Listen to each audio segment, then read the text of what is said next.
الفرقان المجيد ختم الله على قلوبهم وعلى سمعهم وعلى أبصارهم غشاوة ولهم عذاب أليم. وقال النبي صلى الله عليه وسلم: اللهم يا مقلب القلوب ثبت قلوبنا على دينك، أو كما قال عليه الصلاة والسلام. صدق الله مولانا العظيم وصدق رسوله النبي الكريم ونحن على ذلك من الشاهدين والشاكرين والحمد لله رب العالمين.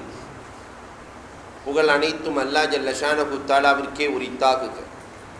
எம்பெருமானார் ஸல்லல்லாஹு அலைஹி வஸல்லம் அவர்களின் மீதும் அவர்களை பின்பற்றிய உத்தம சத்திய சஹாபாக்கள், தாபிஈன்கள், தபஅத் தாபிஈன்கள், சுஹதாக்கள், சாலிஹீன்கள், நாதாக்கள், நல்லவர்கள், குறிப்பாக நம் அனைவரின் மீதும் அல்லாஹுவின் சாந்தியும் சமாதானமும் என்றென்றும் நின்று நிலவட்டுமாகுக. கண்ணியத்திற்கும் மரியாதைக்கும் உரித்தான அல்லாஹுவின் நல்லடியார்களே, இன்றைய தலைப்பு எண்ணங்களின் மாயங்கள். அன்பிற்குரியவர்களே, அல்லாஹுவின் நல்லடியார்களே,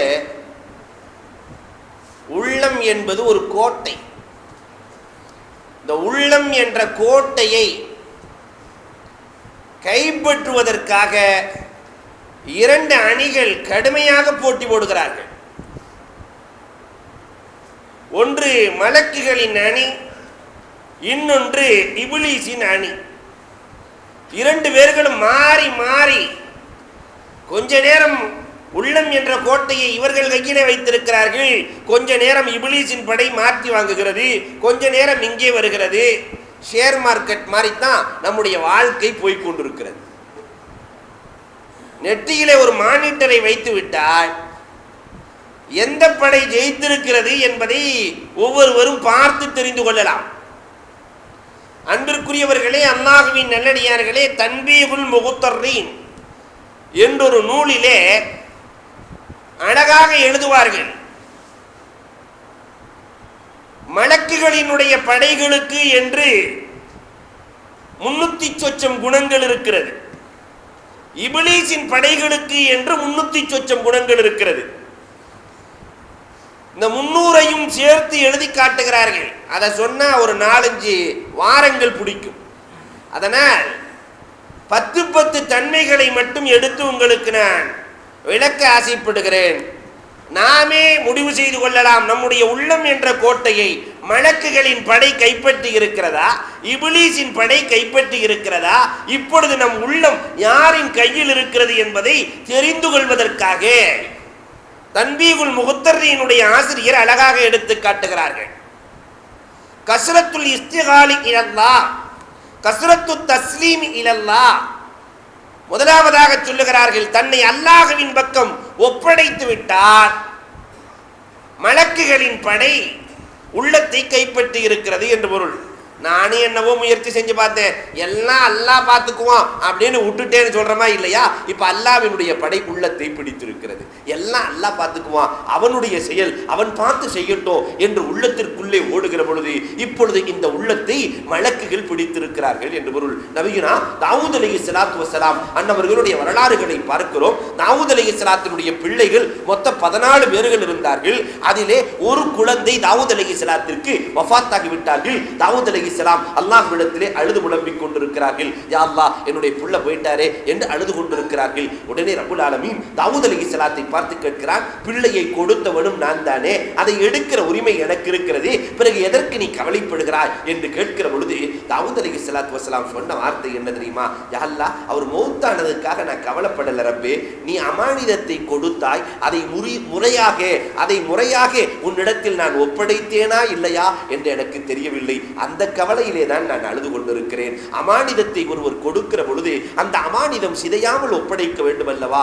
என்னுடைய பிள்ளையை உன்னிடத்திலே சிதையாமல் ஒப்படைத்திருக்கிறேனா என்று தெரியவில்லை. அந்த கவலையிலே தான் நான் அழுது கொண்டிருக்கிறேன். இந்த வார்த்தை ரப்புல் ஆலமீனுக்கு பிடித்து போய்விட்டது. தன்னையும் தன் பிள்ளையையும் என்னிடத்திலே தாவூத் ஒப்படைத்து விட்டாரே, அதனால் தாவூதே, உன் பிள்ளைக்கு எவ்வளவு நன்மை வேண்டும் என்று அல்லாஹ் கேட்கிறான். ஒப்படைத்த காரணத்தினால் எவ்வளவு நன்மை வேண்டும் என்று கேட்க தாவூத் அலைஹிஸ்ஸலாம் நம்மளையெல்லாம் மிஞ்சி போய் பேசுகிறார்கள். இந்த உலகம் முழுக்க ரப்பே தங்கமாக இருந்து அந்த தங்கம் முழுவதையும் இறை பாதையிலே செலவழித்தால், ஜிஹாதிலே செலவழித்தால், மற்ற செலவுகளுக்கெல்லாம் இவ்வளவு நன்மை கிடையாது. ஜிஹாதுல ஒரு ரூபாய்க்கு 1,00,000 ரூபாயினுடைய நன்மை இருக்கிறது.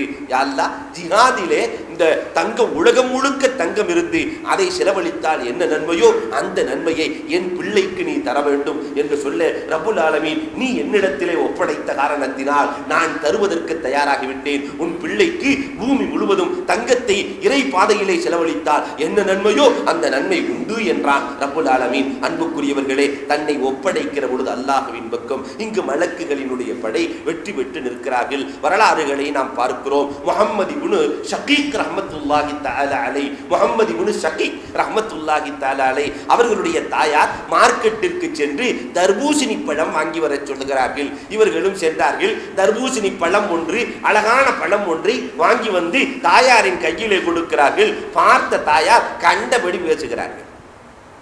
பழம் வாங்க கூட தெரியலையா? நிறைய ஆம்பளைங்க இந்த விஷயத்துல பெரும்பாலும் மாட்டிக்கொள்வதுண்டு. மார்க்கெட்டுக்கு சென்று கண்டதையும் வாங்கி கொடுத்து விட்டு வீட்டிலே கண்டதையும் வாங்கி கொள்ளுகிற ஆண்கள் நிறைய பேர்கள் இருக்கத்தான் செய்கிறார்கள். போய் தாயாரிடத்திலே கொடுக்க பழம் சரியில்லாமல் இருக்கிறது. தாயார் பேசுகிற பொழுது முஹம்மது இப்னு ஷகீக் சொன்ன வார்த்தை ரொம்ப அற்புதமான வார்த்தை. அம்மா, இந்த பழத்தினுடைய தவறுக்கு, பழம் சரியில்லாததற்கு ஒன்று வாங்கிய நான் காரணமாக இருக்க வேண்டும், அல்லது விற்ற வியாபாரி காரணமாக இருக்க வேண்டும், அல்லது இதை உருவாக்கிய ரப்புல் ஆலமீன் காரணமாக இருக்க வேண்டும். அல்லாஹ் குர்ஆனிலே சொல்லுகிறான், வல்லாஹு அஹ்ஸனுல் காலிகீன், அல்லாஹ் அழகாக படைக்கக்கூடியவன் என்று அல்லாஹ் சொல்லுகிறான். தான் தப்பித்துக் கொள்ளுகிறான். அம்மா, வாங்கிய நான்கு 2 பேரில் யாராவது ஒருவர் காரணமாக இருக்க வேண்டும். ஆனால் இதை பற்றியும் குர்ஆனும் ஹதீஸும் சொல்லுகிறது, எல்லாம் அல்லாஹ்வினுடைய கலாப்படித்தான் நடக்கும். இந்த பணம் இந்த வீட்டுக்கு வரணும்னு அல்லாஹ் எழுதி வச்சிட்டான், பிறகு நான் என்ன செய்வது என்று தாயாரிடத்திலே சொல்லிவிட்டு சொன்னார்கள், எல்லாம் இறைவனின் செயல் என்று தன்னை அப்படியே அல்லாஹ்வின் பக்கம் ஒப்படைக்கிறார்கள். இதை கண்டு தாயார் அகமகிழ்ந்து தன்னுடைய பிள்ளையை கட்டியணைத்து மன்னித்தார்கள் என்ற வரலாற்றை பார்க்கிறோம். தன்னை ஒப்படைக்கிற குணம் வருகிற பொழுது இங்கு மலக்குகள் நம்முடைய உள்ளத்தை ஆட்சி செய்கிறார்கள். இன்னொரு பக்கம் பார்க்கிற பொழுது மலக்குகள் எப்பொழுது ஆட்சி செய்கிறார்கள்? தன்பீகுல் காஃபிரீன் அழகாக சொல்லி காட்டுகிறார்கள். கஸ்ரத்துல் முருவா, ஒருவருக்கு அன்பு மிகைக்கிற பொழுது, அன்பு மிகைக்கிற பொழுது உள்ளம் என்ற கோட்டையை, உள்ளத்துக்குள்ளதான் அன்பு வரும், உள்ளம் என்ற கோட்டையை மலக்குகள் வைத்திருக்கிறார்கள். அன்பு மிகைக்க வேண்டும், முருவத் மிகைக்க வேண்டும். இதற்கு ஒரு வரலாற்றை நாம் பார்க்க முடிகிறது. நஃபஹத்துல் அரப் என்று சொல்லுகிற அரபு நூலிலே ஒரு வரலாறு எழுதுவார்கள். உமரே ஃபாரூக் ரலியல்லாஹுவினுடைய ஆட்சி காலத்திலே ஒருவர் நிலத்தை விற்கிறார், இன்னொருவர் நிலத்தை வாங்குகிறார். ஒருவர் நிலத்தை விற்கிறார், மற்றவர் நிலத்தை வாங்குகிறார். நிலத்தை வாங்கியவர் போய் வீடு கட்டலாம் என்று தோண்டினால் உள்ளே புதையல் இருக்கிறது. நம்ம மாதிரி ஆளுக்கு கிடைச்சிருந்துச்சுன்னா மாஷா அல்லாஹ், அதை என்ன பக்குவப்படுத்த வேண்டுமோ படுத்தி உருவாக்கி ஆளாக்கி விடுவோம்.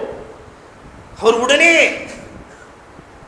புதையலை எடுத்துக்கொண்டு யார் இடத்தை விற்றாரோ அவரிடத்துல கொண்டு போய் கொடுக்கிறார். நான் இடத்தை தாங்க வாங்கினேன், புதையலெல்லாம் சேர்த்து வாங்கல, நீங்க அதை வச்சுக்கங்கன்னு சொல்றார். நான் இடத்தைத்தான் வாங்கினேன், இதை வாங்கல, இது உங்களுக்குத்தான் சொந்தம்.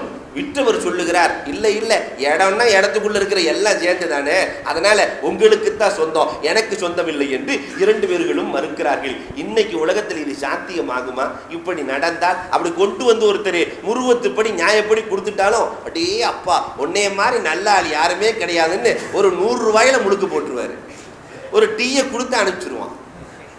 அன்புக்குரியவர்களே, எண்ணி பார்க்க வேண்டும். 2 பேர்களும் பிரச்சனை முற்றி இது உமரே ஃபாரூக் ரலியல்லாஹுவிடத்திலே செல்லுகிறது. உமர் ரலியல்லாஹு தஆலா பார்த்து, இவர் எனக்கு சொந்தம் இல்லை என்கிறார், இவர் எனக்கு சொந்தம் இல்லை என்கிறார். கடைசியில் உமர் ரலியல்லாஹு தஆலா, உங்க வீட்டில் பொம்பளை புள்ள இருக்கான்னு கேட்டாங்க. ஆமா, உங்க வீட்டில் ஆம்பளை புள்ள இருக்கா? 2 பேர்த்தை சம்மந்தியாக்கிரு, 2 பேர்த்துக்குமே சொந்தமாகட்டும் என்று 2 குடும்பங்களையும் முருவத்தோடு அன்போடு பிணைந்திருக்கிற 2 குடும்பங்களையும் இணைத்து வைத்தார்கள் என்ற வரலாற்றை பார்க்கிறோமே. அன்புக்குரியவர்களே, இந்த முருவத் இருக்கிற பொழுது, இந்த அன்பு இருக்கிற பொழுது, இது மலக்குகள் தன்னுடைய உள்ளத்தை கைப்பற்றி வைத்திருக்கிறார்கள் என்று பொருள். இதை போன்ற வரலாறுகளை பார்க்கிறோம். முருவத்தி எதிலெல்லாம் வர வேண்டும் என்று அஸ்மஇ, இமாம் அஸ்மஇ ரஹ்மத்துல்லாஹி தஆலா அலைஹி சொல்லுகிற பொழுது, அத்தஆமு மௌது, வைக்கப்பட்டிருக்கிற உணவிலே கூட முருவத் இருக்கிறது. மனைவி உணவை வைத்திருக்கிறாள் என்று சொன்னால் சந்தோஷமாக அல்ஹம்துலில்லாஹ் என்று சொல்லிக்கொண்டு சாப்பிட்டால் இதற்குள் முருவத் இருக்கிறது. அல்ஹம்துலில்லாஹ் என்று சொல்லிக்கொண்டு சாப்பிட்டால் அந்த உணவிலே ஏதாவது ஒரு முடி வந்து விடுகிறது. உடனே அந்த முடியை எடுத்து ஓரமாக வைத்துவிட்டு, அம்மா என்றோ ஒரு நாள் உன்னுடைய தலையில் இருக்கிற முடி இலைக்கு வந்து விட்டது அம்மா என்று எண்ணிக்கொண்டு சாப்பிட்டால் முருவத் இருக்கிறது. அல்லது சொல்லுகிற பொழுது பக்குவமாக, அம்மா அடிக்கடி தலையில் இருக்கிறத இலைக்கு அனுப்பிடாத, தலையில ஒண்ணும் இல்லாம போயிடும், கொஞ்சம் பார்த்து நடந்துக்க என்று சொன்னால் அங்கே முருவத் இருக்கிறது. அன்புக்குரியவர்களே, ஆனால் என்ன நடக்கிறது? இன்னொரு பக்கம் பார்க்கிறோம். அஸ்மாஇ ரஹ்மத்துல்லாஹ் சொல்லி காட்டுகிறார்கள், முருவத் எதில் இருக்கிறது என்று சொன்னால் லிசானுன் ஷாக்கிர், லிசானுன் ஹுலு, அன்பாக பேசுவது. ஒருவர் இன்னொருவர் முரட்டுத்தனமாக வந்தால் கூட அவரிடத்தில் அன்பாக பேசுவது, கொஞ்சம் மெதுவா பேசுவோம், என்ன விஷயம் பகிர்ந்து கொள்வோம் என்றிருந்தால் உள்ளத்தை மலக்குகள் தன் கையில் வைத்திருக்கிறார்கள் என்று பொருள். அன்பாக பேசுவது, இதிலே முருவத் இருக்கிறது. மாலுன் மபுதூல், செலவழிக்கிற பொருளாதாரத்திலே இறைவன் சொன்ன முறைப்படி செலவழிக்கிற பொழுது இங்கே முருவத், அன்பு இருக்கிறது. பெருமானார் ஸல்லல்லாஹு அலைஹி வஸல்லம் சொல்லுகிறார்கள், அஃபுவுன் மஅஃபூர், அஃபுவுன் மஅரூஃப், அறியப்பட்ட மன்னிப்பு. ஒருவர் இன்னொருவரை மன்னிக்கிற பொழுது இங்கு முருவத் இருக்கிறது. பெருமானார் ஸல்லல்லாஹு அலைஹி வஸல்லம் சொல்லி காட்டுகிறார்கள். எனவே அன்பு எங்கே மிகைத்து நிற்கிறதோ அங்கு மலக்குகள் நம்முடைய உள்ளத்தை தன் கட்டுப்பாட்டில் வைத்திருக்கிறார்கள். மூன்றாவதாக சொல்லி காட்டுகிறார்கள், நம்முடைய உள்ளம் எப்பொழுது மலக்குகளின் கட்டுப்பாட்டிற்கு வருகிறது என்றால் கஸ்ரத்து சதகா, தான தர்மங்களை செய்கிற பொழுது. சில பேர் வீட்டில் சொல்லுவோம், அம்மா வர்ற முசாஃபிர்களுக்கு இல்லைன்னு சொல்லிடாதம்மா, இருக்கிற எதையாவது கொடுத்து அனுப்பு, 1 ரூபாயோ 2 ரூபாயோ நம்மால முடிஞ்சதை கொடுத்து அனுப்பு. இப்ப உள்ளம் இருக்கிறதே, நம்முடைய உள்ளம் மலக்குகளின் கட்டுப்பாட்டில் இருக்கிறது. வரலாறுகளை நாம் பார்க்கிறோம். அன்புக்குரியவர்களே, எப்படி கொடுத்திருக்கிறார்கள் என்பதை நாம் எண்ணி பார்க்க வேண்டும், எப்படி அளித்திருக்கிறார்கள் என்பதை எண்ணி பார்க்க வேண்டும். அப்துல் அஜீஸ் இப்னு உமைர் ரஹ்மத்துல்லாஹி தஆலா அலைஹி அவர்கள் சொல்லுவார்கள், ஒரு மனிதன் தொழுகிறான் என்று சொன்னால் அரசனுடைய கோட்டையை அடைகிறான் என்று பொருள் அல்ல. ஒரு மனிதன் தொழுகிறான் என்றால் அரசனுடைய கோட்டைக்கு போகிற பாதி வழியை அவன் அடைந்திருக்கிறான் என்று பொருள். ஒரு மனிதன் நோன்பு 30 நாட்கள் வைக்கிறான் என்றால் இவன் கோட்டையை அடைந்து விட்டான் என்று பொருள். இவன் அதே நேரத்திலே இந்த ரமலான் மாதத்திலே ஒருவன் தான தர்மங்கள் செய்கிறான் என்றால், சதக்காக்களை இவன் செய்கிறான் என்றால் இவன் அரசனையே சந்தித்து விட்டான் என்று பொருள். தர்மம் இருக்கிறதே அல்லாஹ் ரப்புல் ஆலமீனிடத்திலே நேரடியாக கொண்டு போய் நிறுத்திவிடும் என்று சொல்லுகிறார்கள். அப்துல் அஜீஸ் இப்னு உமைர் ரஹ்மத்துல்லாஹி தஆலா அலைஹி அவர்கள், லுக்மான் அலைஹிஸ்ஸலாத்து வஸ்ஸலாம் அவர்கள் சொல்லுகிற பொழுது அழகாக சொல்லுவார்கள், மகனே கொடுக்கிற எண்ணத்தை நீ அதிகமாக உன் உள்ளத்திலே வளர்த்துக்கொள் மகனே, கொடுக்கிற எண்ணத்தை வளர்த்துக்கொள் மகனே. மகனே நீ வியாபாரியாக இருந்து கொள் மகனே. மகனை பார்த்து சொல்லுகிறார்கள், நீ வியாபாரியாக இருந்து கொள் மகனே. அதே நேரத்திலே வியாபாரத்திலே அவ்வப்பொழுது தவறுகள் நடக்கும் மகனே. அப்படி தவறுகள் நடந்தால் நீ ஒரு ரொட்டி துண்டையாவது தர்மம் செய்து விடும் மகனே. அந்த தவறுகளை இந்த தர்மம் அகற்றிவிடும் மகனே. ஒரு ரொட்டி துண்டையாவது தர்மம் செய்து கொள் மகனே. பெருமானார் ஸல்லல்லாஹு அலைஹி வஸல்லம் இதைத்தான் சொல்லி காட்டுகிறார்கள். ஷைத்தான் நடமாடுகிற இடங்கள் கடை வீதிகள். அதனால் தவறுகள் அதிகமாக நடப்பதற்கு வாய்ப்புகள் இருக்கிறது. பொய் சொல்லிவிடலாம், வாக்கு மாறிவிடலாம், தவறுகள் அதிகமாக நடக்க வாய்ப்பு இருக்கிறது. அதனால் வியாபாரிகளே அதிகமாக தான தர்மம் செய்து கொள்ளுங்கள். அந்த தான தர்மம் தவறுகளை அழித்துவிடும். ஒரு மனிதன் தான தர்மம் செய்ய வேண்டும் என்ற எண்ணம் வருகிற பொழுது இங்கே நம்முடைய உள்ளம் என்ற கோட்டையை மலக்குகள் கைப்பற்றி வைத்திருக்கிறார்கள். நான்காவதாக சொல்லுகிறார்கள், தன்வீகுல் முகுத்தர்ரீன் என்ற நூல் ஆசிரியர் அழகாக சொல்லி காட்டுகிறார், கஸ்ரத்துல் முஜாஹதா. ஒரு மனிதன் ஆகா அல்லாஹ்வுடைய பாதையில நம்ம ஏதாவது ஒன்று செய்யணுமே என்று நினைக்கிற பொழுது, முஜாஹதா நஃப்சு சொல்லுது, அங்க போலாம், சினிமாக்கு போலாம் என்று நஃப்சு சொல்லுகிறது, அல்லது வீட்டுக்கு போயிடலாம் என்று நஃப்சு சொல்லுகிறது. இல்லை பள்ளிவாசலிலே அமர்ந்து விட்டு செல்லலாம், தொழுகையை முடித்து விட்டு செல்லலாம், நிம்மதியாக செல்லலாம் என்று நஃப்சிடத்திலே போராடி அமருகிறான் அல்லவா. இப்படி அமருகிற பொழுது மலக்குகளினுடைய உள்ளத்தை மலக்குகள் தன் கட்டுப்பாட்டில் வைத்திருக்கிறார்கள். வரலாறுகளை பார்க்கிறோம், எப்படியெல்லாம் உள்ளத்தை கட்டுப்படுத்தினார்கள். ஃபுதைல் இப்னு ஐயால் ரஹ்மத்துல்லாஹி தஆலா அலைஹி ஒரு காலத்திலே பெரும் திருடன். ஃபுதைல் இப்னு ஐயாலை போன்று அரபுலகத்திலே திருடுவதற்கு ஆள் இல்லை. எந்த வீட்டிலே எந்த பொருள் இருந்தாலும் ஃபுதைலுக்கு தெரிந்து விட்டார். அந்த பொருளை எப்படி எடுப்பார் என்று தெரியாது. இவர்களுக்கும் ஹிதாயத்தை ரப்புல் ஆலமீன் நாடினார்.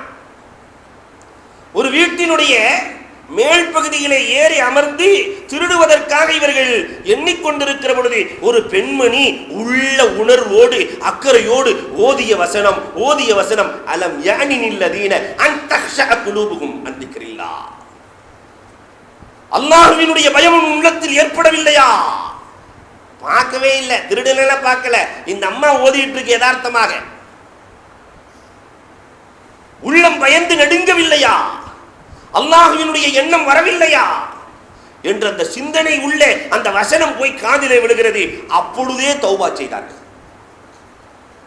தௌபா செய்து விட்டு தனியறையிலே அமர்ந்து அவர்கள் வயதான காலத்தில் பெரிய வலியுள்ளவாக மாறிவிட்டார்கள். வயதான காலத்தில் அழுவார்களாம், யா அல்லாஹ் யா அல்லாஹ் என்று சொல்லிவிட்டு அழுகிறார்கள். நான் வாலிபத்திலே ஃபாசிக்காக இருந்தேன் யா அல்லாஹ், வாலிபத்திலே பெரும் பாவியாக இருந்தேன் யா அல்லாஹ், வயோதிகத்திலே முராகியாக அடுத்தவர்களெல்லாம் பார்க்கிறபடி அமல் செய்து கொண்டிருக்கிறேன் யா அல்லாஹ், அடுத்தவர்களுக்காக அமல் செய்து கொண்டிருக்கிறேன் யா அல்லாஹ், உன்னுடைய அருள் பார்வை மட்டும் இல்லை என்றால் நான் நஷ்டவாளியாகி விடுவேன் யா அல்லாஹ் என்று அழுது கொண்டே இருப்பார்களாம். கண்ணீரை சிந்திக்கொண்டே இருப்பார்கள். கடைசியில் இவர்களுடைய இந்த முஜாஹதா, இந்த நஃப்ஸை ஒடுக்கிய இந்த தன்மைதான் அவர்கள் வழிமார்களுக்கு தலைவராக மாறினார்கள் என்று வரலாறு சொல்லி காட்டுகிறது. அன்புக்குரியவர்களே, இந்த முஜாஹதத்துன் நஃப்ஸ் வருகிற பொழுது அல்லாஹ் ரசூலுக்கு கட்டுப்பட்டு நடக்கலாம், நம்ம நஃப்ஸை கொஞ்சம் ஓரமா வச்சிடலாம் என்று வருகிற பொழுது நம்முடைய உள்ளத்தை மலக்குகள் கட்டுப்பாட்டிலே வைத்திருக்கிறார்கள். இன்னொரு வரலாற்றை கூட நாம் பார்க்க முடிகிறது. உமரே ஃபாரூக் ரலியல்லாஹு தஆலாவினுடைய ஆட்சி காலம். உமர் ரலியல்லாஹு தஆலாவுக்கு 2 ரோமிகள் வருகிறார்கள். ஒரு விஷவாட்டிலை கொடுக்கிறார்கள். உமரே, இது உங்களுக்கு அன்பளிப்பு. உங்களுக்கு எதிரி யாராவது இருந்தால் ஒரு சொட்டு விஷம், ஒரே ஒரு சொட்டு விஷம், அதை கொடுத்தால் அவர்கள் மூத்தா போயிடுவாங்க. இதை பயன்படுத்திக் கொள்ளுங்கள். ஒரு சொட்டு விஷத்திற்கு இவ்வளவு ஆற்றல் இருக்கிறது. உமர் ரலியல்லாஹு தஆலா ஒண்ணுமே செய்யல, அதை வாங்கி பிஸ்மில்லான்னு பாட்டிலை திறந்து கடகடன்னு குடிச்சிட்டாங்க. ஒரு சொட்டு விஷமே ஒருவனை மூத்தாக்கி விடும். ஆனா உமர் ரலியல்லாஹு ஒரு பாட்டிலையும் குடித்து விட்டு நிற்கிறார்கள். பார்த்து ரோமிகள் மலைத்து போனார்கள். மனுஷனா ஜின்னா குடித்து விட்டு நிற்கிறாரு. உமர் ரலியல்லாஹு தஆலா சொன்ன ஒரே வார்த்தை என்ன தெரியுமா? எனக்கு உலகத்திலே எதிரி இப்லீஸ் அல்ல, ஷைத்தான் அல்ல. நான் வர்ற பாதையில அவன் வரமாட்டான், ஓடிடுவான். உலகத்திலே எனக்கு இப்லீஸ் எதிரி அல்ல, எனக்கு ஒரே எதிரி நஃப்ஸ் தான். அதையும் இந்த விஷத்தை கொடுத்து கொன்று விட்டேன். ஒரு சொட்டு விஷத்தால் அந்த எதிரியை அழிக்க முடியாது. 1000 எதிரிகளுக்கு சமமான ஒரு எதிரி, மறைந்திருந்து தாக்குகிற எதிரி இந்த நஃப்ஸ் இருக்கிறதே, இதை முழு வாட்டிலையும் கொடுத்து என்னுடைய நஃப்ஸை கொன்று விட்டேன் என்றார்கள் உமரே ஃபாரூக் சித்திக் ரலியல்லாஹு தஆலா. உமர் ரலியல்லாஹு தஆலா என்றால் எண்ணி பார்க்க வேண்டும். காலித் இப்னு வலீத் ரலியல்லாஹு தஆலாவினுடைய வரலாறுகளை கொஞ்சம் நீங்கள் புரட்டி பாருங்களே. போர்க்களத்திலே காலித் இப்னு வலீது சென்றால் வெற்றி நிச்சயம் என்று போற்றப்பட்ட அந்த காலத்திலே காலித் இப்னு வலீதிடத்திலே ஒருவர் வந்து சொல்லுகிறார், காலிதே, இறைவன் ஒருவன் இருக்கிறான், இறைவன் ஒருவன் இருக்கிறான், அவன் கையில் தான் எல்லாம் இருக்கிறது என்று நீங்கள் சொல்லுகிறீரே, இதோ விஷம், இந்த விஷத்தை குடித்தால் இறைவன் ஒருவன் உங்களை காப்பாற்றி விடுவானா என்று சொல்லுகிற பொழுது, நீ என்னோடு அல்லாஹ்வை இணைத்து பேசுகிறாயா? தாராளமாக கொடு, பிஸ்மில்லாஹிர் ரஹ்மானிர் ரஹீம் என்று சொல்லிவிட்டு விஷத்தின் ஆற்றலை பார், நான் என்னுடைய நஃப்ஸை எப்படி அழிக்கிறேன் என்று பார் என்று விஷத்தை குடித்தார்கள். உயிரோடு இருந்தார்கள். அவன் அதே நேரத்திலே இஸ்லாத்தை தழுவினான் என்று சஹீஹான வரலாறுகள் சொல்லி காட்டுகிறதே. அன்புக்குரியவர்களை எண்ணி பார்க்க வேண்டும். இதுதான் முஜாஹதத்துன் நஃப்ஸ். தன்னுடைய நஃப்ஸை அழிக்கிற பொழுது, நஃப்ஸை ஓரமாக வைக்கிற பொழுது இங்கே மலக்குகள் உள்ளத்தை கைப்பற்றிக் கொள்ளுகிறார்கள். ஐந்தாவதாக கஸ்ரத்துல் அஃபு, ஒரு மனிதனை மன்னிக்கிற பொழுது. வீட்டில் மனைவி பேசிடுவாங்க, சரி மன்னிச்சு விட்டலாம், நம்ம பொண்டாட்டி தானே, வேற என்ன செய்யறது, யாரை போய் பேச போறா, நம்ம புள்ள தானே, யாரை போய் பேச போகுது, மன்னிச்சிடலாம் என்கிற பொழுது மலக்குகள் அவர்கள் தன்னுடைய உள்ளத்தை அவர்கள் தாங்கி நிற்கிறார்கள், வெற்றி பெற்று நிற்கிறார்கள் என்று பொருள். அன்புக்குரியவர்களே, பெருமானார் ஸல்லல்லாஹு அலைஹி வஸல்லம் அவர்கள் இதற்கு ஒரு அழகான உதாரணத்தை சொல்லி காட்டுகிறார்கள். பூமான் நபிகள் நம்முடைய வீட்டிலே நடப்பதை சொல்லி காட்டுகிறார்கள். ஒரு வீட்டிலே கணவனால் மனைவிக்கு துன்பம் ஏற்பட்டு கொண்டே இருந்தால், கணவனால் மனைவிக்கு, சில கணவன்மார்கள் இருக்கிறாங்க, எப்பயுமே எதையாவது போய் அந்த மனைவியை குத்திக்கிட்டே இருக்கிற பழக்கம் இந்த கணவன்மார்களுக்கு உண்டு. ஏதாவது அவன் நல்லது பேசினா கூட இவனால தாங்கிக்கவே முடியாது. இப்படிப்பட்ட கணவன்மார்களும் இருக்கிறார்கள். தாஜ்மஹாலுக்கு போய் எல்லாம் சுட்டி காட்டி மனைவிக்கு நல்லா சுத்தி காட்டும் போது சந்தோஷத்துல அந்த மனைவி, எங்க தாஜ்மஹால் பார்த்தீங்களா, மனைவிக்காக வேண்டி கணவர் கட்டி இருக்கிறார் தாஜ்மஹால், எங்க நான் மூத்தா போயிட்டா என்ன செய்வீங்க, என்ன கட்டுவீங்க, கவலைப்படாதவன் தங்கச்சியை கட்டிக்கிறேன். அப்ப அவன் கவனம் முழுவதும் எதில் இருக்கிறது? அன்பிற்குரியவர்களை எண்ணி பார்க்க வேண்டும். அடுத்தவர்களுடைய மனம் புண்படுமே, அடுத்தவர்கள் மனதுக்கு பாதிப்பு ஏற்படுமே என்பதை பற்றிய கவலை எல்லாம் சில ஆண்களுக்கு இருக்காது. இந்த நேரத்தில் மனைவி மன்னித்தாள். மனைவிக்கு பெருமானார் சொல்லுகிறார்கள், ஃபிரௌனுடைய மனைவி ஆசியாவினுடைய நன்மையை கொடுப்பேன், அல்லாஹ் கொடுப்பான் என்கிறார். ஒரு மனைவி கணவனுடைய கஷ்டத்தை தாங்கி மன்னிச்சு வாழ்ந்தா ஆசியாவுக்கு அல்லாஹ் என்ன நன்மையை கொடுத்தானோ அந்த நன்மையை கொடுக்கிறேன், அல்லாஹ் கொடுப்பான் என்று பெருமானார் ஸல்லல்லாஹு அலைஹி வஸல்லம் அன்னவர்கள் சொல்லி காட்டுகிறார்கள். இன்னொரு பக்கம் மனைவியால் பாதிக்கப்பட்ட கணவன்மார்களும் சமூகத்தில் நிறைய பேர் இருக்கிறார்கள். சில பேர் தாடி வச்சிருக்கிறதெல்லாம் பார்த்தோன்னு சொன்னாக்கா மனைவியால் பாதிக்கப்பட்டு கூட வச்சவங்க உண்டு. சுன்னத்தா வைக்கிறவங்க நிறைய பேர் இருக்கிறாங்க. ஒரு சிலர்கள் இப்படியும் உண்டு. அல்லாமா ஷாதி ரஹ்மத்துல்லாஹி தஆலா அலைஹியை போன்று அல்லாமா ஷாதி திருமணம் முடித்து மனைவி ஒத்து வரவில்லை என்று மனைவியை தலாக் விட்டு புறப்பட்டு செல்கிறார்கள். தாடியெல்லாம் வளர்த்து ஒரு மாதிரியா போறாங்க. காவலர்களிடத்திலே மாட்டிக்கொண்டார்கள். நண்பர் வந்து காப்பாற்றுகிறார். சதி என்ன இப்படி மாட்டிட்டீங்களே என்று சொல்லி காப்பாற்றி தன்னுடைய சகோதரியையே கல்யாணம் முடிச்சு வச்சுட்டாரு. நீங்க நிம்மதியா வாழுங்க. ஒரு ஆம்பளை எல்லாருமே உபதேசம் செய்வாங்க, ஒரு பெண்ணு கூட தனியா வாழ்ந்துடலாம், ஒரு ஆணு தனியா வாழ முடியாது, அப்படி இப்படின்னு சொல்லி கல்யாணம் பண்ணி வச்சாச்சு. கொஞ்ச நாளைக்கு பிறகு அந்த சகோதரர் வந்து கேட்கிறாரு, எங்க இப்ப குடும்ப வாழ்க்கை எப்படி இருக்கு என்று கேட்கிற பொழுது அல்லாமா ஷாதி அழகாக சொன்னார்கள், சிங்கத்திடத்திலிருந்து ஆட்டை காப்பாற்றி கசாப் கடைக்கு கூட்டு போன மாதிரி இருக்கு. சிங்கத்திடத்திலிருந்து ஆட்டை காப்பாற்றி கசாப் கடைக்கு கூட்டு போன மாதிரி இருக்கு. மனைவியவா கட்டி வச்சிருக்கீங்க, பேயோடு வாழ்ந்துட்டு இருக்கிறேன், பேயோடு வாழுகிறேன் என்று சொல்லுகிற சில பெண்களும் இருக்கிறார்கள். இப்படி பெண்களிடத்திலே மாட்டிக்கொண்ட ஆண்கள் இருக்கிறார்களே, இவர்களுக்கு அய்யூப் அலைஹிஸ்ஸலாத்திற்கு அல்லாஹ் கொடுக்கிற கூலியை கொடுப்பான் என்று பெருமானார் ஸல்லல்லாஹு அலைஹி வஸல்லம் அய்யூப் அலைஹிஸ்ஸலாம் 14 ஆண்டு காலம் கஷ்டப்பட்டார்களே அந்த கூலியை ரப்புல் ஆலமீன் கணவன்மார்களுக்கு வழங்குவான் என்று வல்லல் நபி ஸல்லல்லாஹு அலைஹி வஸல்லம் அவர்கள் சொல்லி காட்டுகிறார்கள். அதனால் மன்னிக்கிற மனப்பக்குவம் வருகிற பொழுது இங்கு நம்முடைய உள்ளத்தை மலக்குகள் வெற்றி கொண்டிருக்கிறார்கள் என்று பொருள். வரலாற்றிலே பெருமானார் ஸல்லல்லாஹு அலைஹி வஸல்லம் ஒரு ஹதீஸை சொல்லி காட்டுகிறார்கள். ஒரு மனிதனுடைய அந்தஸ்தை எதை வைத்து நிறுப்பது? ஒவ்வொரு பொருளையும் நிறுப்பதற்கு ஒரு சாதனம் இருக்கிறது. அரிசியை நிறுப்பதற்கு ஒரு சாதனம் இருக்கிறது, இரும்பை நிறுப்பதற்கு என்று ஒரு சாதனம் இருக்கிறது, ஒவ்வொரு பொருளை தங்கத்தை நிறுப்பதற்கு என்று ஒரு திராசு இருக்கிறது. இதை போன்று ஒரு மனிதனின் அந்தஸ்தை எதை வைத்து நிறுப்பது? சஹாபாக்களை பார்த்து கேட்கிறார்கள், மக்களிலேயே அந்தஸ்தால் சிறந்தவன் யார் என்று கேட்கிற பொழுது அந்தஸ்தால் சிறந்தவன் யார்? எந்த சஹாபியும் நாயகம் கேட்டால் பதில் சொல்ல மாட்டார்கள். அல்லாஹு வ ரசூலுஹு அலம், அல்லாஹ்வுக்கும் ரசூலுக்கும் தான் தெரியும் நாயகமே, நீங்களே சொல்லுங்கள் என்கிற பொழுது அக்ஸருஹும் அஃப்வா, யார் அதிகம் மன்னிக்கிறார்களோ அவர்கள் தான் அந்தஸ்தில் உயர்ந்தவர்கள் என்றார்கள். அதிக பொருள் உள்ளவர்கள் பெருமானார் சொல்லவில்லை, அதிக குடும்ப பாரம் உள்ளவர்கள் என்று பெருமானார் சொல்லவில்லை. அக்ஸருஹும் அஃப்வா, அதிகம் மன்னிப்பவர்கள் தான் சமூகத்திலேயே உயர்ந்தவர்கள், சிறந்தவர்கள் என்று ஹுமான் நபிகள் கோமான் ஸல்லல்லாஹு அலைஹி வஸல்லம் சொல்லி காட்டுகிறார்கள். நீங்கள் மன்னிக்கிறீர்களா? கண்டிப்பாக மலக்குகள் நம்முடைய உள்ளத்தை பிடித்து வைத்திருக்கிறார்கள். ஆறாவதாக பெருமானார் ஸல்லல்லாஹு அலைஹி வஸல்லம் அவர்களே சொல்லி இருக்கிறார்கள், கஸ்ரத்துல் முஹப்பா, அல்லாஹ்வின் மீது அதிக பாசம் இருக்கிறதா? அல்லாஹ்வுக்காக வேண்டி தொழுகிறேன், அல்லாஹ் அக்பர் என்கிற பொழுது அந்த அல்லாஹ்வை உள்ளத்தை நிறுத்தும் போது மலக்குகள் உள்ளத்தை தாங்கி பிடித்திருக்கிறார்கள். அவர்கள் வெற்றி பெற்று விடுகிறார்கள்.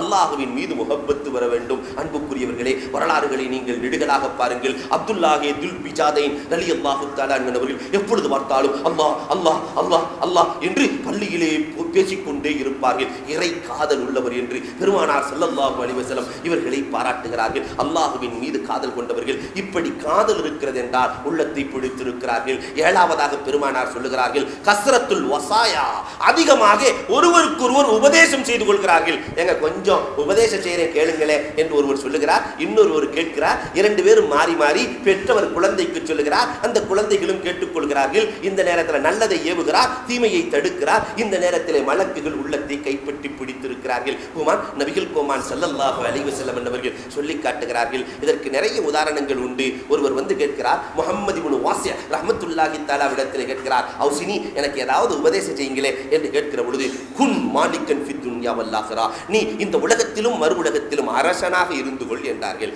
என்னங்க, நானே வாழ வழி இல்லாமல் இருக்கிறேன், என்னை போய் அரசனா இருந்து கொள் என்று சொல்லுகிறீர்களே, புரியவில்லையே என்கிற பொழுது, இஸ்ஹத் ஃபித் துன்யா, உலகத்திலே பற்றட்டு இரு, காசின் மீது ஆசைப்படாதே, நீ கண்டிப்பாக பொருளாதாரத்தின் மீது ஆசைப்படாதே, கண்டிப்பாக நீ உலகத்தை ஆளுவாய் என்றார்கள். முஹம்மது இப்னு வாஸி ரஹ்மத்துல்லாஹி தஆலா அலைஹி பெருமானாரிடத்திலே ஒருவர் வந்து கேட்கிறார். நிறைய வசியத்துக்கள் பெருமானார் செய்திருக்கிறார்கள், பல ஆயிரக்கணக்கான வசியத்துக்களை செய்திருக்கிறார்கள். அதில் ஒன்று, அஹ்கிமி ஸஃபீனா, கப்பலை சரி செய்து கொள், கடல் ஆழமானது என்றார்கள் பெருமானார் ஸல்லல்லாஹு அலைஹி வஸல்லம். கப்பலை சரி செய்து கொள், உலகம் என்ற கப்பலை சரி செய்து கொள், ஆகிரத்து கபரு என்ற கடல் ரொம்ப ஆழமானது. அடுத்து சொல்லுகிறார்கள் வஸ்தக்ஸிரி ஸாத ஃபைன்ன ஸஃபர தவீல், கட்டி சாதத்தை எல்லாம் தயார் செய்து கொள், காரணம் பயணம் ரொம்ப நீளமானது. நம்ம மூத்தா போனதுக்கு பின்னாடி நாம போக போற பயணம் இருக்கிறதே ரொம்ப நீளமானது. சாதி என்று பெருமானார் அமலை சொல்லுகிறார்கள், அமலை சரி செய்து கொள்ளுங்கள், ரொம்ப நீண்ட பயணத்திற்கு நாம் தயாராக இருக்கிறோம். அடுத்து ஒரு வார்த்தை சொன்னார்கள் வஹ்லிஸில் அமல, அமல்களை தூய்மையாக செய்து கொள்ளுங்கள். ஏனென்றால் நாக்கித பசீர், இந்த அமல்களை எல்லாம் பார்வையிடக்கூடியவன் இருக்கிறானே ரப்புல் ஆலமீன், அவன் அகப்பார்வை உள்ளவன், சரியான அமல்களை மட்டும் தான் எடுத்துக் கொள்ளுவான் என்று பெருமானார் ஸல்லல்லாஹு அலைஹி வஸல்லம் உபதேசம் செய்கிறார்கள். உபதேச உணர்வு யாருக்கு வந்து விடுகிறதோ அவர்களுடைய உள்ளத்தை மலக்குகள் தாங்கி பிடித்திருக்கிறார்கள். அடுத்து எட்டாவதாக பேசுகிறார்கள். எட்டாவதாக தன்பீகுல் காஃபிலி, தன்பீகுல் முகுத்தரினுடைய ஆசிரியர் அழகாக பேசுகிறார்கள். ஷஃபக்கத்துன் அலல் முஸ்லிமீன், முஸ்லிம்களின் மீது யாருக்கு பற்றும் பாசமும் வருகிறதோ, நம் சமுதாயம் என்ற உணர்வு யாருக்கு வருகிறதோ மலக்குகள் அவருடைய உள்ளத்தை தாங்கி பிடித்திருக்கிறார்கள். என் சமுதாயம் மூசா அலைஹிஸ்ஸலாம் இடத்திலே ரப்புல் ஆலமீன் சொல்லி காட்டுகிறான். மூசா அலைஹிஸ்ஸலாம் இடத்திலே ஒரு சமுதாயம் வருவார்கள், ஒரு சமுதாயம் வருவார்கள். முஹம்மது நபி ஸல்லல்லாஹு அலைஹி வஸல்லம் அவர்களின் சமுதாயம் எப்படி இருப்பார்கள் தெரியுமா?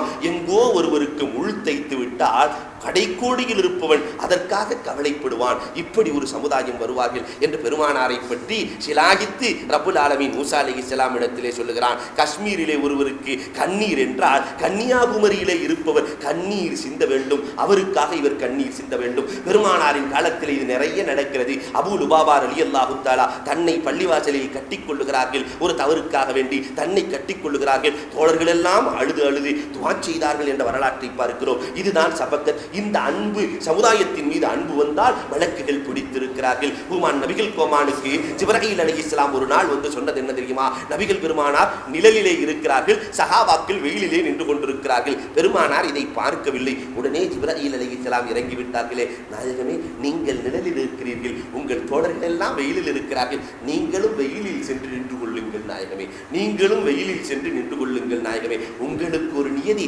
அவர்களுக்கு ஒரு நியதி என்ற நிலை வர வேண்டாம் நாயகமே என்கிற பொழுது இதை உணர்ந்த பெருமானார் ஸல்லல்லாஹு அலைஹி வஸல்லம் அல்லாஹ்விடத்திலே துஆ செய்தார்கள். அல்லாஹும்ம இர்ஹம் உம்மத்த முஹம்மதின், அல்லாஹும்ம இர்ஹம் உம்மத்த முஹம்மதின், அல்லாஹ் என்னுடைய உம்மத்துக்கு நீ ரஹ்மத் செய்வாயாக.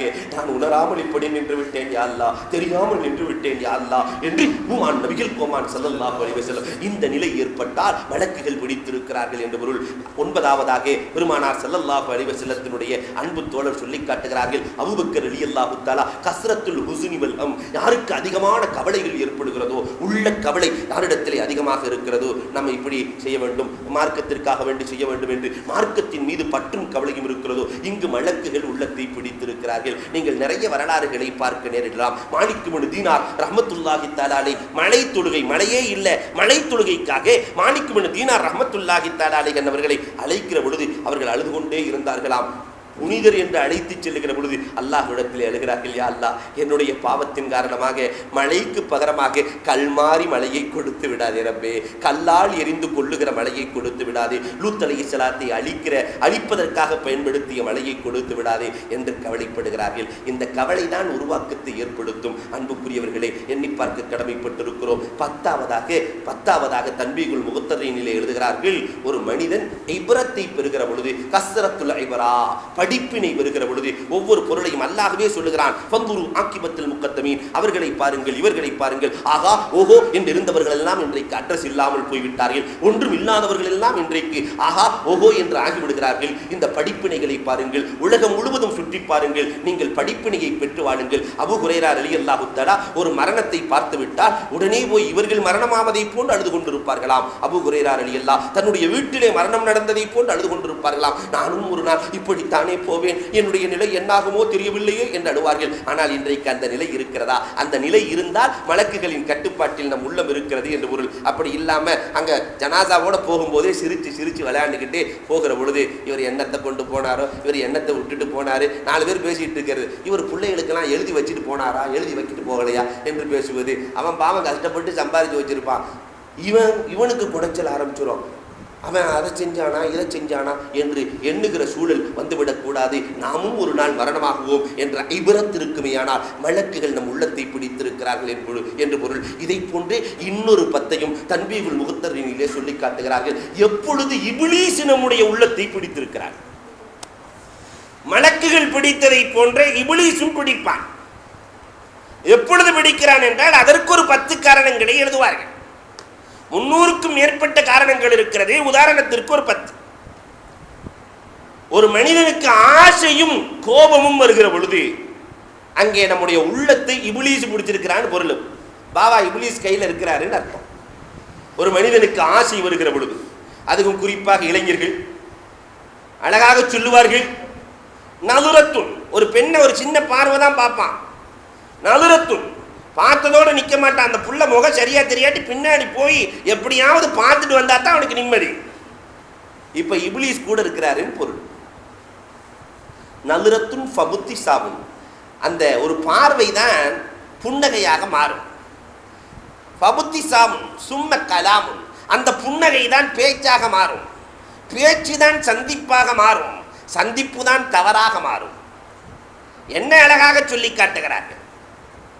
ஒரு சின்ன புன்னகை, ஒரு சின்ன பார்வை தவறிலே கொண்டு போய் நிகழ்த்திவிடும். இந்த அளவிற்கு ஆசை செல்லுகிறதே. இந்த ஆசை செல்லுகிற பொழுது அங்கே இப்லீஸ் இவருடைய உள்ளத்தை தன் கட்டுப்பாட்டில் வைத்திருக்கிறான் என்று பொருள். நபியுனா மூசா அலைஹிஸ்ஸலாத்தினுடைய வரலாற்றை எழுதுவார்கள். மூசா அலைஹிஸ்ஸலாத்துல போய் இப்லீஸ் சொன்னானா, யா அல்லாஹ், மூசா அலைஹிஸ்ஸலாத்துல போய் இப்லீஸ் நான் திருந்திரலான்னு ஆசைப்படுறேன். இப்லீஸ் திருந்திரலான்னு ஆசைப்பட்டிருக்கான். மூசா அலைஹிஸ்ஸலாம், நீயா சொல்ற?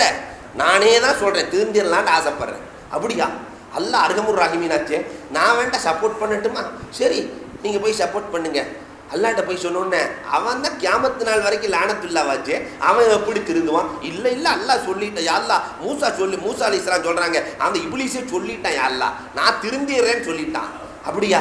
அல்லாஹ் சொல்லுவான், அவனே சொல்லிட்டானா? சரி, ஆதம் அலைஹிஸ்ஸலாத்தினுடைய கபர் இருக்கு, நேராக ஆதம் அலைஹிஸ்ஸலாத்துக்கு சைதா செய்ய சொன்னேன், செய்யலை. இப்போ கபர் இருக்கு, போய் செய்ய சொல்லு, மன்னிச்சிடலாம். இவ்வளவு தானே யா அல்லாஹ், நான் சொல்லிடுறேன். நான் சொன்ன உடனே கேட்பான். இப்லீஸை பற்றி மூசா அலைஹிஸ்ஸலாத்துக்கு தெரியல. நேராக போய் ஒரு சிம்பிளான விஷயந்தான் அல்லாஹ் சொன்னான். என்ன சொன்னான் அல்லாஹ்? ஆதமுக்கு சைதா செய்ய சொன்னான், நீ செய்யலை. ஆமாம், நான் செய்யலை. இப்போ ஆதம் அலைஹிஸ்ஸலாம் இறந்து மூத்தா போயிருக்கிற இடம் உனக்கு நல்லா தெரியும். ஆமாம் தெரியும். அதுக்கு போய் ஒரு செய்தா செஞ்சிரு. உயிரோடு இருக்கும்போதே செய்யலை, மண்ணுக்கு போய் நான் செய்வேன். உயிரோடு இருக்கும்போதே செய்யலை, இதுக்கு போய் நான் செய்வேன். அந்த வேலையெல்லாம் வேணாம் சொல்லிவிட்டு, சரி எனக்கு நீ உதவி செய்த காரணத்தினால், அல்லாட்ட போய் இந்த அளவுக்கு பேசின காரணத்தினால் 3 இடத்துல நான் இருப்பேங்கிறத உனக்கு நான் சொல்லிடுறேன் என்று சொல்லிவிட்டு இப்லீஸ் சொல்லுகிறான், ஒன்று எங்கே கோபம் இருக்கிறதோ அங்கே நான் இருப்பேன். அதனால தான் கொந்தளிச்சு 4 பேர் பிடிச்சிக்கிட்டு இருக்கும்போது தான் வேகமாக திமிருவான். ஏன்னா அடிக்கலாம் மாட்டான், சும்மா பிடிச்சிட்டு இருக்கும்போது வேகமாக 4 பேர் விட்டுட்டாண்டா பேசாமல் நின்றுக்குவான். எங்கே கோபம் இருக்கிறதோ அங்கே நான் இருப்பேன். போர்க்களத்திலே புறமுதுகு காட்டுகிற பொழுது நான் இருப்பேன். மூன்றாவதாக, ஒரு ஆணும் பெண்ணும் தனியாக அமர்ந்திருக்கிற பொழுது, ஆபீஸ்லயோ எங்கேயோ ஒரு ஆணும் பெண்ணும் தனியாக அமர்ந்திருக்கிற பொழுது ஷஹ்வத் ஆசையை போடுவதற்காக நான் இருப்பேன். அந்த ஆசை தான் தவறிலே போய் முடிந்து பல பிரச்சனைகளுக்கு காரணமாக ஆகிவிடும். இந்த 3 இடத்துல நான் இருப்பேன், நல்லா தெரிஞ்சுக்கோ என்று இப்லீஸ் சொல்லிவிட்டு செல்லுகிறான். எனவே ஆசையும் கோபமும் எங்கு வருகிறதோ அங்கு இப்லீஸ் நம்முடைய உள்ளத்தை பிடித்திருக்கிறான். இரண்டாவதாக, எங்கு பேராசையும் ஹசது போராமையும் இருக்கிறதோ அங்கு இப்லீஸ் ஒருத்தர் இருப்பார். எங்கு பேராசை இருக்கிறதோ, காரணம் நீங்கள் வரலாறுகளை பாருங்கள். ஆதி மனிதன் ஆதம் அலைஹிஸ்ஸலாத்து வஸ்ஸலாம் அன்னவர்கள் எதனால் பூமிக்கு இறக்கப்பட்டார்கள்? பேராசை. இந்த பழத்தை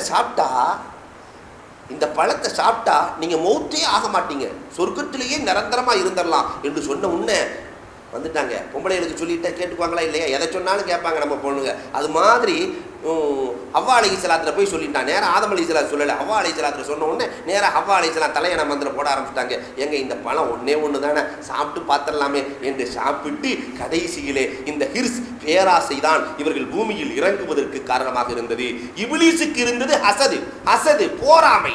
நெருப்பால் படைக்கப்பட்ட எனக்கு உயர்வில்லை, மண்ணால் படைக்கப்பட்ட இந்த மனிதனுக்கு உயர்வா, இவனுக்கு நான் சஜிதா செய்ய வேண்டுமா என்ற ஹசத், போராமையின் காரணமாக அவன் லஜீமாக சபிக்கப்பட்டவனாக அவன் மாறினான். எங்கு பேராசையும் எங்கு போராமையும் தலை தூக்குகிறதோ அங்கு நான் இருப்பேன் இப்லீஸ் சொல்லி காட்டுகிறான்.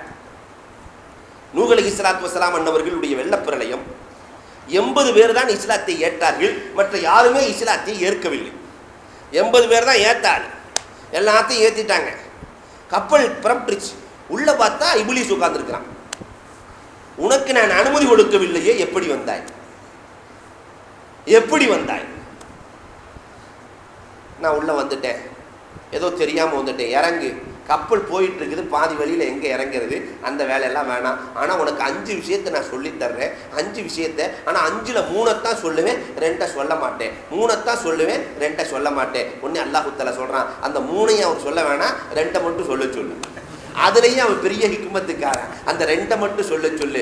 எந்த 2ஆல் நீ மனிதனை வழிகெடுப்பாய் என்கிற பொழுது நூஹ் அலைஹிஸ்ஸலாம் கேட்கிற பொழுது அவன் சொன்ன வார்த்தை இதுதான், பேராசையை கொடுத்து நான் வழிகெடுப்பேன், இன்னொன்று போராமையை காட்டி வழிகெடுப்பேன், போராமையின் மூலமாக வழிகெடுப்பேன். இந்த 2ம் தான் நான் வழிகெடுப்பதற்கான சாதனம் என்று நூஹ் அலைஹிஸ்ஸலாம் இடத்திலே சொன்னான். இந்த 2ம் இருக்கிற பொழுது உள்ளம் அவன் கட்டுப்பாட்டில் வந்துவிடும். 3ஆவதாக ஷபுத்தாம், நிறைய சாப்பாட்டை சாப்பிடும் போது அவன் உள்ளத்தை கட்டுப்பாட்டில் வைத்திருக்கிறான். போகும்போதே இன்னைக்கு ஒரு கட்டணும் அப்படின்னா கூட பாவா இருக்கிறாருன்னு அர்த்தம். இன்னைக்கு மூக்கு பிடிக்க அடிச்சிடணும் என்று ஒரு மனிதன் நினைக்க ஆரம்பித்தாலே உள்ளம் அவன் கட்டுப்பாட்டில் வந்துவிட்டது. யஹ்யா அலைஹிஸ்ஸலாத்து வஸ்ஸலாம் அன்னவர்கள் சொல்லி காட்டுகிறார்கள். யஹ்யா அலைஹிஸ்ஸலாத்து வஸ்ஸலாம் அன்னவர்களிடத்திலே ஒரு நாள் இப்லீஸின் சந்திப்பு ஏற்படுகிறது. யஹ்யா அலைஹிஸ்ஸலாத்துக்கு ரொம்ப சந்தோஷம். நீ வாழ்க்கையிலே எல்லாத்தையும் எடுத்துட்டியே, என்ன வழி எடுத்திருக்கிறியா என்று கேட்கிற பொழுது ஏன் இல்லை, ஏன் இல்லை, என்ன சொல்கிறாய், என்னை வழிகெடுத்தாயா? ஆமா வழிகெடுத்தேனே. எப்பொழுது? அதோ குறிப்பிட்ட ஒரு நாளை காட்டி, அந்த நாள் சாப்பாடு நல்லா இருந்துச்சுன்னு சாப்பிட்டீங்களா இல்லையா, கொஞ்சம் எக்ஸ்ட்ரா விட்டேன், அதனால 4 ரக்காத்து தொழுகிறது கம்மியாயிடுச்சு, வழிகெடுத்தேன் அல்லவா. இதுதான் நான் உள்ளே நுழைகிற வழி. சாப்பாட்டை அதிகமாக்கி நான் நிறைய பேர்களின் உள்ளத்தை கட்டுப்பாட்டிலே வைத்துக் கொள்ளுவேன் என்று இப்லீஸ் சொல்லி காட்டுகிறான். 4ஆவதாக இப்லீஸினுடைய நம்முடைய உள்ளம் இப்லீஸின் கட்டுப்பாட்டில் எப்பொழுது வருகிறது என்று சொன்னால் அஜ்லா, அவசரம் வருகிற பொழுது, தருக்கு தசபுத், ஒரு காரியத்தில் ஸ்ட்ராங்கா இல்லாம அவசரப்பட்டு இதை சீக்கிரம் முடிச்சாகணும் என்று அவசரப்படுகிற பொழுது அவசரத்திலே இப்லீஸ் இருக்கிறான். பெருமானார் ஸல்லல்லாஹு அலைஹி வஸல்லம் அல் அஜ்லத்து மினஷ் ஷைத்தான், அவசரம் என்பது ஷைத்தானில் உள்ளது. அதனால தான் பெருமானார் குர்ஆனை ஜிப்ரீல் அலைஹிஸ்ஸலாம் ஓதும்போது அவங்க உடனே ஓதுவாங்களாம். உடனே ஓதுவாங்க. ஜிப்ரீல் அலைஹிஸ்ஸலாம் சொல்லி காட்டுகிறார்கள், நீங்கள் அவசரப்பட வேண்டாம். லா துஹர்ரிக் லிசானக், அவசரப்பட்டு நீங்கள் காரியத்தில் இறங்க வேண்டாம். உள்ளத்திலே பதிய வைப்பது என் வேலை, நான் பதிய வைக்கிறேன் என்கிறான் ரப்புல் ஆலமீன். வாழ்க்கையில் அவசரமே வேண்டாம். நபியுனா ஈசா அலைஹிஸ்ஸலாம் பிறந்த நேரத்தில் இப்லீஸ் ஒரு மசூரா பண்ணான். ஈசா பிறந்து விட்டார், சிலைகள் எல்லாம் ஒழிக்கப்பட்டு விடும், நாம செஞ்ச காரியங்கள் எல்லாம் நகர்த்தப்பட்டு விடும், என்ன செய்யறது மனிதர்களை வழிகெடுப்பதற்கு என்கிற பொழுது கடைசியில இப்லீஸுக்கெல்லாம் தலைவன் பெரிய இப்லீஸ் சொன்ன வார்த்தை என்ன தெரியுமா? வேற ஒன்றும் இல்லை, அந்த சமுதாயத்தில் அவசரத்தை கொஞ்சம் பரப்பி விட்டுட்டோம்னு சொன்னாக்கா அவசரத்தினால் அவங்க அழிஞ்சு போயிடுவாங்க, நம்ம சந்தோஷமா இருக்கலாம் என்று. அந்த அவசரம் தான் ஈசா அலைஹிஸ்ஸலாத்தை கொலை செய்வதற்காக துரத்தினார்கள். அந்த அவசரம் தான், சிந்திக்காத அவசரம் தான் ஈசா அலைஹிஸ்ஸலாத்தை கொலை செய்வதற்காக நெருங்குகிறார்கள். உள்ளே அறையிலே அவர்களை போன்று இன்னொரு தோற்றத்தை ரப்புல் ஆலமீன் கொடுத்து அவர்களை உயர்த்தி கொண்டான் என்று வரலாறு சொல்கிறது. அதனால அவசரம் இருக்கிற இடத்திலே இப்லீஸ் இருப்பான். 5ஆவதாக யார் பொருளாதாரத்தின் மீது ஆசைப்படுகிறார்களோ, திர்ஹம் தீனாருக்காக யார் வாடுகிறார்களோ அங்கே இப்லீஸ் இருப்பான். பெருமானார் ஸல்லல்லாஹு அலைஹி வஸல்லம் அவர்கள் பிறந்த நேரத்திலே இங்கே மஷூரா நடக்கிறது. முஹம்மது நபி இறுதி நபி பிறந்து விட்டார், இவரை அழிப்பதற்கு என்ன வழி, இவரை ஒழிப்பதற்கு என்ன வழி? ஏனென்றால் ஜிப்ரீல் அலைஹிஸ்ஸலாத்தினுடைய பாதுகாப்பிலே பெருமானார் இருக்கிறார்கள். அழிப்பதற்கான வழிகள் என்ன என்று தேடி கடைசியில் இவன் சொன்ன வார்த்தை, இவரையும் இவருடைய சமுதாயத்தையும் அழிப்பதற்கு ஒரே வழி இருக்கிறது. என்ன வழி தெரியுமா? பொருளாதார ஆசையை ஏற்படுத்தி விடுவோம். இந்த ஆசை கடைசியில எப்படி மாறும் தெரியுமா? அவனுடைய தூரநோக்கு சிந்தனை என்ன தெரியுமா? இந்த ஆசை கடைசியிலே லா இலாஹ இல்லல்லாஹ் முஹம்மதுன் ரசூலுல்லாஹ் என்ற கலிமாவுக்கு கொடுக்காத முக்கியத்துவத்தை காசுக்கு கொடுத்து விடுவார்கள். கலிமாவுக்கு இல்லாத முக்கியத்துவத்தை காசுக்கு கொடுத்து விடுவார்கள். கடையில ஒவ்வொருத்தருக்கு 200 ரூபாய் கொடுக்குறாங்கன்னு சொன்னா இங்க ஒரு ஆள் இருக்க மாட்டாங்க. கலிமாவுக்கு இல்லாத முக்கியத்துவம் காசுக்கு கொடுக்கப்பட்டு விடும். அப்படி நான் வழிகெடுப்பேன், இந்த காசாசையின் மூலமாகத்தான் வழிகெடுப்பேன் என்று இப்லீஸ் சொல்லி காட்டுகிறான். எனவே காசாசை உள்ளத்திற்குள்ளே வருகிற பொழுது உள்ளம் அவன் கட்டுப்பாட்டில் இருக்கிறது. ஆறாவதாக ஃபக்ர், ஹவுஃபுல் ஃபக்ர், வறுமையை ஏற்படுத்தி பயமுறுத்துவான். சில பேர் சொல்லுவான், ஒருத்தருக்கு 4 பொம்பளை பிள்ளை இருக்குன்னு அல்லா தானே கொடுத்தான், அல்லா பார்த்துக்க மாட்டானா? 4 பேர் வந்து சொல்லுவான், 4 பொம்பளை பிள்ளையா, நாதாங்கிக்கு கூட வழி இருக்காதே, கதவுல போடக்கூடிய அந்த கொண்டிக்கு கூட வழி இல்லாமல் போயிடுமே, என்னாகுமோ ஏதாகுமோ என்று வறுமையின் பயத்தை ஏற்படுத்துகிற பொழுது அங்கே இப்லீஸ் குடிகொண்டிருக்கிறான், நம்முடைய உள்ளத்தை கைப்பற்றி இருக்கிறான் என்று பொருள். ஏழாவதாக சொல்லி காட்டுகிறார்கள் அத்தாசு, பிடிவாதம். யார் சிறந்தவர்கள், நீயா நானா? நீ சிறந்தவனா நான் சிறந்தவனா? இது பெருமானாரின் காலத்திற்கு பின்னாடி இருந்து தொடர்கிறது. சுன்னத்துல் ஜமாஅத்தை சார்ந்தவர்கள் எல்லாம் சொல்லுவார்கள் அபூபக்கர் சித்திக் ரலியல்லாஹு சிறந்தவர்கள். ஷியாக்கள் சொல்லுகிறார்கள் அலி ரலியல்லாஹு சிறந்தவர்கள். அந்த சண்டை இன்னைக்கு வரைக்கும் தீரல. 2 பேரும் சிறந்தவர்கள். யார் சிறந்தவர்கள்? அன்பிற்குரியவர்களே, இந்த தஅஸ்ஸுபியத் குடும்பத்திலே பற்றி நான் சொல்றதை தாண்டி நீ கேட்டாகணும் சொல்லக்கூடிய ஆண்கள் மனைவி இடத்தில் இருக்கிறாங்க. என்ன நீ ஆம்பளையா மாறிட்டியா? இந்த வீட்டில் நான் என்ன சொல்றேனோ அதைத்தான் கேட்கணும். சில நேரத்தில் மனைவிக்கு தஅஸ்ஸுபியத்து, இந்த வேலையெல்லாம் வச்சாக்க எங்கள் அம்மா வீட்டுக்கு போயிடுவேன், இந்த வேலையெல்லாம் வச்சுக்க கூடாது என்று அங்கே ஒரு தஅஸ்ஸுபியத் எண்ணி பார்க்க வேண்டும். சுன்னத்துல் ஜமாஅத்தை சார்ந்தவர்கள் என்ன அழகான ஆதாரத்தை காட்டுகிறார்கள். பெருமானார் ஸல்லல்லாஹு அலைஹி வஸல்லம் அவர்கள் சௌரு குகையிலே தப்பிப்பதற்காக இருக்கிறார்கள். ஹிஜ்ரத்திற்கு செல்லுகிற நேரத்திலே, அந்த நேரத்திலே பெருமானாருக்கு ஒரு பண்பு இருந்தது. பாறையிலே நபிமார்கள் ஏறினால் பாதம் பட்டுவிடும், பாதம் பதியும். மணலிலே நடந்தால் பாதம் பதியாது, பாறையிலே நடந்தால் பாதம் பதிந்துவிடும். இதனால் பெருமானாரை முதுகிலே தூக்கி கொண்டு அபூபக்கர் சித்திக் ரலியல்லாஹு ஏறுகிறார்கள். பெருமானாரை முதுகிலே தூக்கி கொண்டு அபூபக்கர் சித்திக் ரலியல்லாஹு ஏறி சௌரு குகையிலே ஒளிந்திருக்கிறார்கள். நாயகத்தை தூக்குகிற வாய்ப்பு அபூபக்கர் சித்திக் ரலியல்லாஹுக்கு கிடைத்தது. இதே மக்காவினுடைய வெற்றியின் பொழுது பெருமானார் ஸல்லல்லாஹு அலைஹி வஸல்லம் அஸ்னாம்களை எல்லாம், மேடு இருக்கிற அஸ்னாம்களை எல்லாம் உடைப்பதற்காக நினைக்கிற பொழுது அலி ரலியல்லாஹு சொல்லுகிறார்கள், நாயகமே என் மேனியிலே நீங்கள் ஏறி அதை உடையுங்கள் நாயகமே என்று சொல்ல பெருமானார் ஸல்லல்லாஹு அலைஹி வஸல்லம் சொன்னார்கள், நுபுவத்தை விலாயத்து தாங்காது, என்னை உன்னால் தாங்க முடியாது, என்னை உன்னால் தாங்க முடியாது, அதனால் அலியே நீ ஏறிக்கொள் மேலே என்றார்கள். அலி ரலியல்லாஹு தஆலா மேலே ஏறுகிறார்கள். அலி ரலியல்லாஹுவால் பெருமானாரை தாங்க முடியவில்லை. ஆனால் அபூபக்கர் சித்திக் ரலியல்லாஹு பெருமானாரை தாங்கினார்கள் அல்லவா? அதனால் அபூபக்கர் சித்திக் ரலியல்லாஹு தஆலா தான் கலீஃபாவுக்கு உயர்ந்தவர்கள், கலீஃபாவின் இடத்தை பிடிப்பவர்கள் என்று சுன்னத்துல் ஜமாஅத்தை சார்ந்தவர்கள் நாம் சொல்லுகிறோம். ஆனால் அவர்கள் வேறு சில காரணங்களை காட்டுகிறார்கள். இந்த பிடிவாதம் இருக்கிறதே, இது இன்றைக்கு கொள்கை ரீதியான பிடிவாதங்களாக இன்றைக்கு மாறி, இந்த கொள்கையில் இருக்கிறவன் தான் சரியான ஆளு, இதுல இருக்கிறதா சரியான ஆளு, இது இந்த நிலை யாருக்கு வருகிறதோ அங்கே இப்லீஸ் கூட இருக்கிறான் என்று பொருள். எட்டாவதாக தன்பீஹுல் காஃபிலீனிலே அழகாக சொல்லுகிறார்கள், ஹம்லுல் அவாம், அவாம்களை கொண்டு போய் அவாம்கள் எல்லாம் சேர்ந்து பொதுமக்கள் எல்லாம் அல்லாஹ்வினுடைய விஷயத்தை வாக்குவாத பொருளாக ஆக்கி விடுவார்கள். அல்லாஹ்வுக்கு உருவம் இருக்கா இல்லையா, கை இருக்கா கால் இருக்கா என்று அல்லாஹ்வையே சந்தியிலே கொண்டு வந்து வாக்குவாத பொருளாக ஆக்குகிற பொழுது அங்கே உள்ளத்தை இப்லீஸ் தன் கட்டுப்பாட்டில் வைத்திருக்கிறான். இந்த நிலை ஒரு சமுதாயத்தில் வருகிற பொழுது ஃபல்யகுல் லா இலாஹ இல்லல்லாஹ் முஹம்மதுர் ரசூலுல்லாஹ், இப்படி வருகிற பொழுது உங்கள் கலிமாவை நீங்கள் புதுப்பித்துக் கொள்ளுங்கள் என்றார்கள் ஹுமான் நபிகள் கோமான் ஸல்லல்லாஹு அலைஹி வஸல்லம் அவர்கள். 9வதாக சூகுல் லன்னி அலல் முஸ்லிமீன், முஸ்லிம்களுக்கு முஸ்லிம்களே கெட்ட எண்ணத்தை ஏற்படுத்துகிறவர். அவன் சரியில்லாதவன், அதனால அடி வாங்குறான் என்று ஒரு முஸ்லிமே இன்னொரு முஸ்லிமை தாக்குகிற பொழுது, ஒரு முஸ்லிமே இன்னொரு முஸ்லிமை திட்டுகிற பொழுது அங்கே இப்லீஸ் கையிலே வைத்திருக்கிறான் இவருடைய உள்ளத்தை என்று பொருள். பெருமானார் ஸல்லல்லாஹு அலைஹி வஸல்லத்தின் காலத்திற்கு பிறகு முஆவியா ரலியல்லாஹு இடத்திலே சிஃபீன் போர்க்களம் நடக்கிறது. முஆவியா ரலியல்லாஹு இடத்திலே ரோம் நாட்டினுடைய தலைவன் வந்து பேசுகிறான். அலி ரலியல்லாஹுக்கும் முஆவியா ரலியல்லாஹுக்கும் எதிரெதிர் அணிகள், 2 மாற்றுமான எதிரெதிர் அணிகளாக இருக்கிறார்கள். முஆவியா ரலியல்லாஹு இடத்திலே வந்து சொன்னான், உங்களுக்கு ஆதரவாக என் படைகளை எல்லாம் நான் அனுப்பி வைக்கட்டுமா, நீங்கள் அலியை ஒழுத்து கட்டி விடுங்கள் என்று சொல்லுகிற பொழுது ரோம் நாட்டுக்காரர்களை பார்த்து முஆவியா எழுதிய கடிதம் என்ன தெரியுமா? அக்கிலாப ரோம் நாட்டு நாய்களே ஜாக்கிரதை, எங்களுக்குள்ளே ஏற்பட்ட சண்டையில் உங்களை எதிர்த்து அலி போரிட்டால் முதல் வீரனாக நான் தான் இருப்பேன் என்றார். முஸ்லிம்களுக்கு மத்தியிலே என்ன மாறுபாடு வருகிற பொழுது அதை உடனே கலைந்தார்கள்.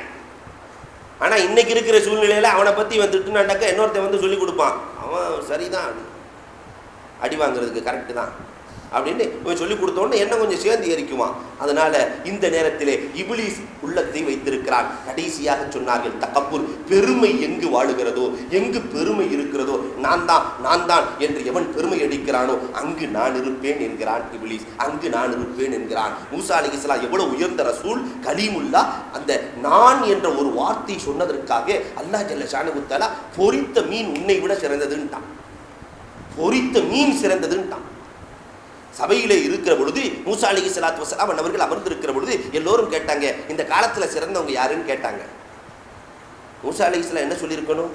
அல்லாஹ் யாரை தேர்ந்தெடுக்கிறானோ அவர் சிறந்தவர் என்று சொல்லியிருக்கலாம். இந்த காலத்தில் நான் தான் நபி, நான் தான் சிறந்தவங்க, நான் என்ற வார்த்தையை சொன்னதற்காக இல்லை, உன்னை விட சிறந்தவர் ஒருத்தர் இருக்கிறார் கடல் ஓரத்தில் இருக்கிறாரு, அவரை போய் பார்த்துக்கோ என்று சொல்ல, யார் யா அல்லாஹ், பொரிச்ச மீனை எடுத்துட்டு போ, அந்த மீன் வழிகாட்டும்ட்டான் அல்லாஹ். பொரிச்ச மீன் வழிகாட்டுமா? மூசா அலைஹிஸ்ஸலாம் யோசிக்கிறாங்க, இவங்க 6 அறிவல்ல, வஹியை பெற்றவர்கள், 6வது அறிவுக்கு மேலே உள்ள திறனை பெற்றவர்கள். அவர்களுக்கு அல்லாஹ் சொல்லுகிறான், எவ்வளவு அடித்து காட்டுகிறான் அல்லாஹ், நீ உயிரோடு உள்ள மீன் அல்ல, பொரித்த மீன். அந்த மீன் எங்கே துள்ளி குதித்து ஓடுகிறதோ அந்த இடத்திலே தான் அந்த வலியுல்லா இருக்கிறார், அந்த ஹிதர் அலைஹிஸ்ஸலாம் இருக்கிறார்கள். நீ இடத்தை தேடு என்றான் அல்லாஹ். அங்கேயும் போய் மறந்துட்டு போயிட்டாங்க.